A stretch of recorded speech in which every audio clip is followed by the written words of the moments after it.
Hi guys. Okay na eh. Okay na. Hala daw. Utin nila na, sige na.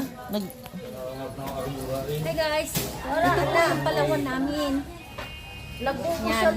Bigay ng inaanak ko. Palawan po ang tawag dito sa amin. Ito po ay, ang dahon niya malaki, malapad. At saka, tumutubo lang po ito sa parang may putikan or swamp. Sa may putikan na may tubig. Pero, yung palawan matitinig ang palwa. ang laki po, tingnan nyo, ang dami. Ibababad po namin sa tubig to kasi masisira. Ayan. Masisira. Ito kada po, atara balitaw. Ang laki, tingnan nyo po, oh. Palawan. Ha? Eastern Summer. Yadi, kulaw iday. Yada it Palawan, ipakita iday. Yada, asyet it Palawan. Kaupay, nangingintab. Yadi. Kadamo ganyan Palawan. Kulaw, kadamo ginhatag itag kinaan. Kamu sa pagdaanan lang suga.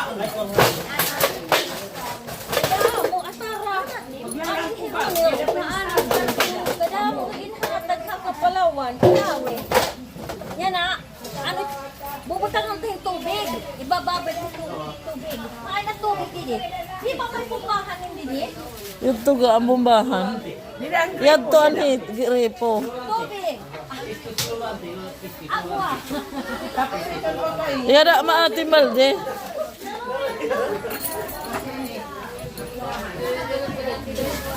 Yan, kuha tayo ng tubig dito.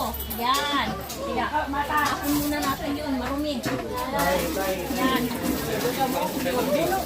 Punuin muna natin yung balde. Kailangan punuin mo yan ng tubig para hindi masira. Para kahit sa dami, sobra. Ang dami.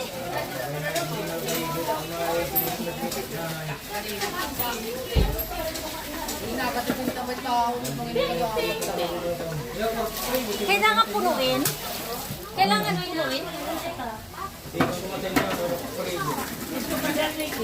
Palawan ha Eastern Summer. Marasain. Marasa butangan bayuhon ano. Tapos butanganin nyug. Sarap yan. Teka.